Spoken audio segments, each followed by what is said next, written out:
pemirsa TV Allah muliakan, kali dijawab dengan tema Maulid Nabi dan pencerdasan umat. Baik, para pemirsa TV Allah muliakan, tadi kita sudah sebutkan kisah dari Bilal bin Rabah, ya, seorang budak, seorang manusia yang status sosial sangat-sangat rendah, di bawah tingkatan pelayan, ya.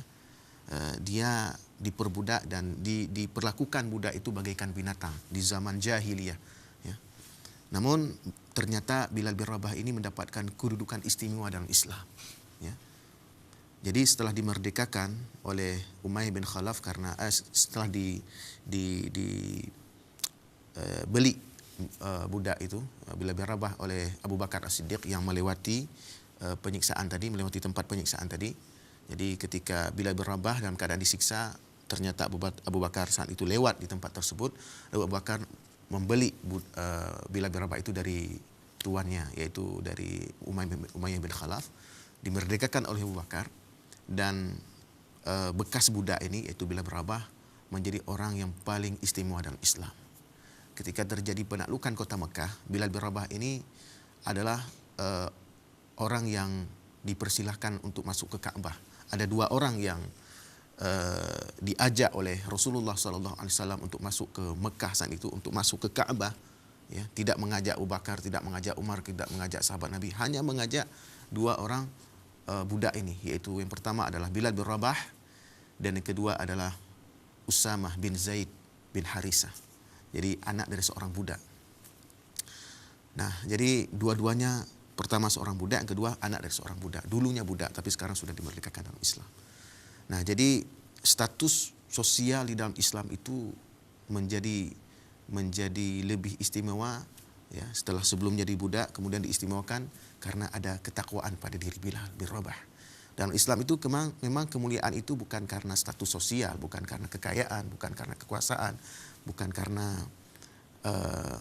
jabatan-jabatan duniawi, tetapi karena kedekatannya dengan Allah Subhanahu wa taala. Dalam Al-Qur'an disebutkan, inna akramakum indallahi atqakum.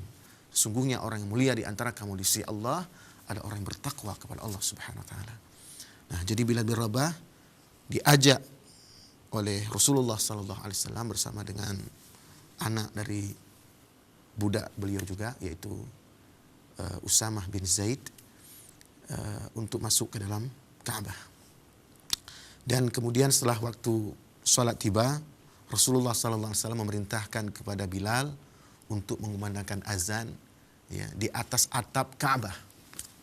Ini luar biasa sekali. Bagaimana saat itu Ka'bah yang sangat dipuja-puja oleh masyarakat jahiliyah juga memuliakan Ka'bah. Tidak ada yang berani naik ke Ka'bah, tapi Rasulullah SAW menyuruh Bilal bin Rabah untuk naik ke Ka'bah untuk mengumandangkan azan untuk pertama kalinya, ya.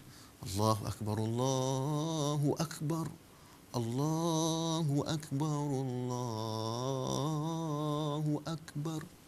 Asyhadu an la ilaha illallah. Asyhadu an la ilaha illallah. Asyhadu anna Muhammadar Rasulullah. Asyhadu anna Muhammadar Rasulullah, dan seterusnya. Jadi luar biasa bagaimana Islam memuliakan manusia. Manusia yang dihinakan oleh manusia yang lain kemudian dimuliakan oleh Islam, dimuliakan oleh Nabi kita Muhammad SAW. Termasuk wanita.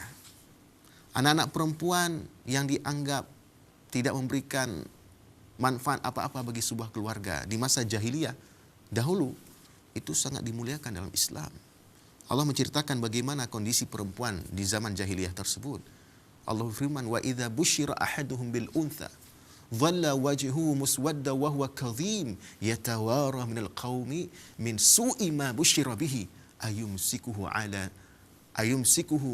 ala hunin aw yadussuhu bit turab ala sa'a ma yahkumun. Jadi disebutkan oleh Allah Subhanahu wa taala, apabila dikabarkan kepada mereka dengan kelahiran seorang anak perempuan, kemudian dhalla wajhu muswadda, maka orang tuanya itu akan menghitam wajahnya karena saking kecewanya dilahirkan seorang anak perempuan oleh istrinya. dhalla wajhu muswadda wa huwa kadhim. Sangat malu sekali. Yatawara minal qaumi min su'i ma busyira bihi. Dia merasa malu dengan kehadiran anak perempuan tersebut. Ayumsikuhu ala hun. Apakah anak perempuan itu akan dibiarkan hidup dengan menanggung kehinaan? Am yadussuhu fit turab, atau dibenamkan, ditanam hidup-hidup di dalam tanah. Ala sa'a ma yahkumun. Sangat jelek sekali perbuatan mereka itu, keputusan mereka itu. Nah, para pemirsa ACTV Allah muliakan, kemudian anak perempuan pun dimuliakan oleh Islam. Bahkan Nabi Muhammad SAW menyebutkan bahwa kemuliaan seseorang itu dilihat dari bagaimana perlakuan seseorang itu terhadap perempuan. Dalam sebuah riwayat yang sangat masyhur disebutkan, ma akraman nisa illa karim wa ma ahanahunna illa laim. Tidak ada yang muliakan perempuan kecuali orang itulah orang yang mulia, dan tidak ada yang menghina perempuan kecuali orang itu orang hina. Jadi untuk melihat seseorang itu mulia atau hina dilihat dari bagaimana sikap dia terhadap perempuan. Kalau dia memuliakan perempuan berarti dia orang yang mulia. Kalau dia hina perempuan berarti dia orang hina. Nah, jadi luar biasa ya. Kehadiran Nabi kita Muhammad SAW itu sudah luar biasa untuk memperbaiki kemanusiaan di saat itu. Nah, para pemirsa ACTV Allah muliakan, maka kita lihat dari sejarah hidup beliau yang demikian lama, dari 13 tahun di Mekah dan 10 tahun di Madinah, beliau telah melakukan perubahan besar bagi masyarakat Arab. Masyarakat yang tidak mengenal Tuhan, mereka menyekutukan Allah Subhanahu wa taala dengan berhala-berhala, itu semuanya dihilangkan oleh Rasulullah SAW. Mengajarkan kepada mereka hanya untuk beribadah kepada satu Tuhan saja, itu Allah Subhanahu wa taala. Sampai mereka itu menganggap itu adalah ajaran yang aneh. Aja'alal alihata ilaha wahida inna hadza la syai'un ujab. Allah merekam ucapan mereka itu. Apakah Muhammad itu akan menjadikan Tuhan-Tuhan kita yang demikian banyak itu menjadi satu Tuhan saja yang disembah, itu Allah Subhanahu wa taala? Inna hadza la syai'un ujab. Ini sesuatu yang sangat aneh. Tetapi ternyata Nabi Muhammad berhasil. Seaneh apapun pandangan masyarakat beliau terhadap ajaran yang beliau sampaikan itu, beliau tetap istiqamah menyampaikannya. Sampai beliau menyebutkan dalam sebuah hadis, dalam sebuah ucapan beliau, la wada'u syamsa fi yamini wal qamara fi yasari ala an atruka hadzal amr ma taraktuh hatta yudhhirahu Allah aw amuta fi ma taraktuh. Seandainya mereka meletakkan matahari di tangan kananku dan meletakkan bumi di tangan kiriku, aku tidak akan meninggalkan agama ini atas sebab apapun. Apakah agama ini nanti akan dimenangkan oleh Allah atau aku mati karena membela agama ini, aku tidak akan pernah meninggalkannya. Nah, itu luar biasa sekali. Istiqamahnya Nabi kita Muhammad SAW mengajarkan ajaran benar ini. Sampai terbawa pengaruh kebaikan itu kepada pengikut-pengikut beliau di zaman itu. Misalnya Sa'ad bin Abi Waqqas. Sa'ad bin Waqqas itu memeluk Islam, dan semasa jahiliyah dia dikenal sebagai orang yang sangat berbakti kepada ibu dan ayahnya. Sangat berbakti kepada ibundanya, Sa'ad bin Abi Waqqas ini. Lalu ternyata Sa'ad bin Waqqas ini setelah memeluk Islam, dia diancam oleh ibunya sendiri. Bahwa ibundanya ini tidak akan makan, tidak akan minum sampai Sa'ad bin Abi Waqqas ini kembali ke agama lama, yaitu menyembah berhala-berhala yang demikian banyak itu. Apa kata Sa'ad bin Abi Waqqas kepada ibundanya? Padahal beliau adalah orang yang sangat cinta kepada ibunya, sangat berbakti kepada ibunya. Apa kata beliau? Ya ummah, law kanat laki mi'atu nafsin fa kharajat nafsan ma taraktu hadha li syai'. In syi'ti fakuli wa in syi'ti la ta'kuli. Wahai ibunda, seandainya ibunda punya 100 nyawa, lalu nyawa itu keluar dari tubuh ibunda satu demi satu, aku tidak akan meninggalkan agama ini atas sebab apapun, karena sebab apapun. In syi'ti fakuli. Jika ibunda mau makan, makanlah. Wa in syi'ti la ta'kuli. Kalau tidak mau makan, terserahlah, tak usah makan. Jadi inilah prinsip dalam Islam, bahwa di dalam Islam kita tetap memuliakan orang tua. Setelah kita memeluk Islam, kita tetap diperintahkan untuk memuliakan orang tua, bahkan lebih baik daripada penghormatan kita sebelum Islam. Dalam ayat Quran disebutkan wa in jahadaka ala an tusyrika bi ma laysa laka bihi ilmun fala tuti'huma wa sahibhuma fid dunya ma'rufa. Jadi apabila keduanya, ibu dan ayahmu, berjuang untuk menyesatkanmu dari Allah, untuk memusyrikkanmu, ya, menyekutukan Allah, ya, fala tuti'huma, jangan kamu mentaati keduanya, wasahibhuma fid dunya ma'rufa, tapi perlakukanlah keduanya di dunia itu dengan baik. Luar biasa, Islam tetap merintahkan kita untuk menghormati ayah dan bunda kita, ayah dan ibu kita, meskipun tidak lagi seagama dengan kita.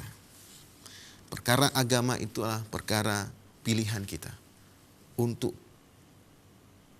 keselamatan kita di dunia dan akhirat ini. Baik, para pemirsa yang Allah muliakan, jadi apa yang Nabi lakukan itulah sesuatu yang luar biasa yang telah memberikan pencerdasan bagi Islam, bagi umat Islam, sehingga jasa-jasa beliau itu dikenang oleh manusia sepanjang zaman. Baik, para pemirsa yang Allah muliakan, jadi apa yang Nabi lakukan di zaman lalu, di 14 abad yang lalu, kita teruskan di zaman kita sekarang. Melihat kondisi masyarakat kita. Apa yang sekarang dihadapi oleh masyarakat kita. Kalau dahulu Nabi menghadapi satu masyarakat yang jahiliyah dari segala aspeknya. Ya, bahwa mereka jauh dari Allah Subhanahu wa taala, bahkan tidak mengenal Allah Subhanahu wa taala. Masyarakat kita sudah mengenal Allah, ya, bahkan menyembah Allah setiap harinya. Apa hal-hal lain yang tidak dilakukan oleh masyarakat hari ini? Itulah yang kemudian kita dakwahkan. Yang tidak dilakukan oleh masyarakat hari ini, apa? Itu yang kita lihat kemudian kita dakwahkan.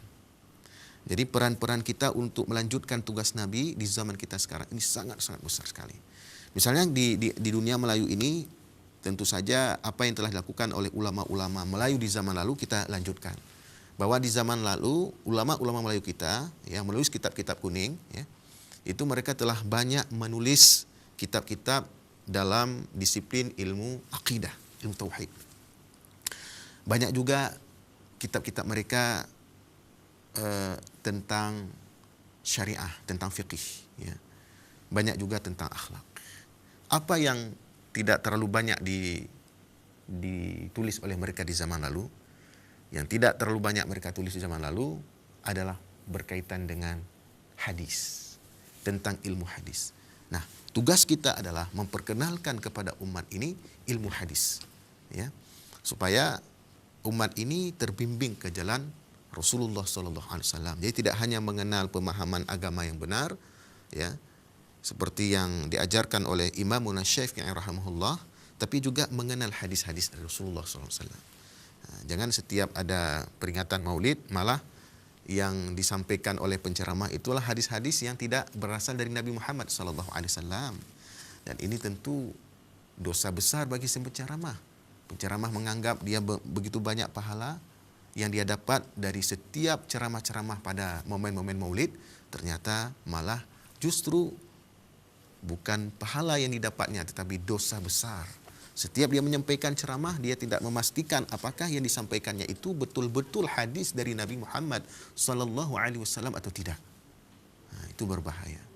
Bahkan Al-Imam Ibnu Hibban menyebutkan dalam kitab beliau Sahih Ibnu Hibban, beliau menyebutkan satu fasal dalam kitab beliau itu yang berbunyi faslun. Ya, membuat satu bab, bukan hanya satu pasal, beliau membuat satu bab. Yang bunyi bab itu adalah ijabu dukhulin nar liman nasaba syai' ilal Mustafa sallallahu alaihi wasallam wa huwa ghairu alim bi sihhatihi.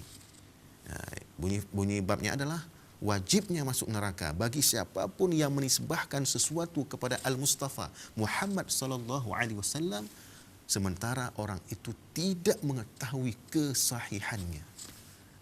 Jadi kita tidak cukup hanya sekedar mendengar dari guru kita mengatakan itu hadis dan guru kita itu mengatakan saya terima dari guru saya sebelumnya, dan gurunya lagi mengatakan saya terima dari gurunya sebelumnya. Tidak cukup hanya sebatas mendengar, ya.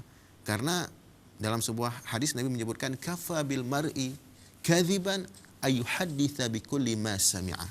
Cukuplah seseorang itu pendusta, disebut pendusta, cukuplah seseorang disebut pendusta kalau dia menyampaikan semua yang dia dengar. Jadi semua yang kita dengar dari guru-guru kita yang menyampaikan ceramah-ceramah itu tidak boleh kita sampaikan kepada orang lain sebelum kita pastikan bahwa yang kita dengar itu benar-benar kalau yang disampaikan itu hadis, berarti betul-betul dari Rasulullah SAW. Kalau yang disampaikan itu ucapan Imam Syafi'i, betul-betul itu ucapan Imam Syafi'i. Kalau yang disampaikan dalam ceramah itulah ucapan Imam Malik, betul-betul ucapan Imam Malik, dan seterusnya dan seterusnya. Jadi apa yang kita lakukan di zaman kita sekarang adalah melanjutkan tugas-tugas Nabi dan juga tugas para penerus Nabi, ya, warathatul anbiya, pewaris Nabi itu para ulama. Jadi dalam sebuah ungkapan Imam Syafi'i rahimahullah menyebutkan, kullul ulum siwal Quran mashghalatun illa al-hadith wa illa al-fiqh fi ad-din. Al-ilmu ma kana fihi qala haddathana wa ma siwa dhaka waswasus syayatin. Jadi kata Imam Syafi'i rahimahullah, setiap ilmu selain Al-Quran adalah menyibukkan kecuali hadis dan fiqih dalam agama. Ilmu adalah yang terdapat di dalamnya haddathana, itulah hadis. Ya, itu ada sanad. Haddathana ini adalah satu ungkapan menerima hadis dari guru sampai bersambung kepada Nabi kita Muhammad sallallahu alaihi wasallam. Haddatsana, siapa misalnya? Guru saya, haddatsana guru saya, sampai bersambungnya kepada Nabi kita Muhammad sallallahu alaihi wasallam. Jadi kata Imam Syafi'i, setiap ilmu selain Al-Quran adalah menyibukkan illa al-hadith wa illa al-fiqh fi din, kecuali ilmu hadis dan juga ilmu fiqh dalam agama. Al-ilmu ma kana fihi qala haddathana. Ilmu itu adalah yang terdapat di dalamnya haddathana. Itulah ilmu hadis. Kemudian wa ma siwa dzaka waswasus syayatin. Selain itulah waswas syaitan. Ini disebutkan oleh Imam Syafi'i dalam kitab beliau Diwanus Syafi'i halaman 88.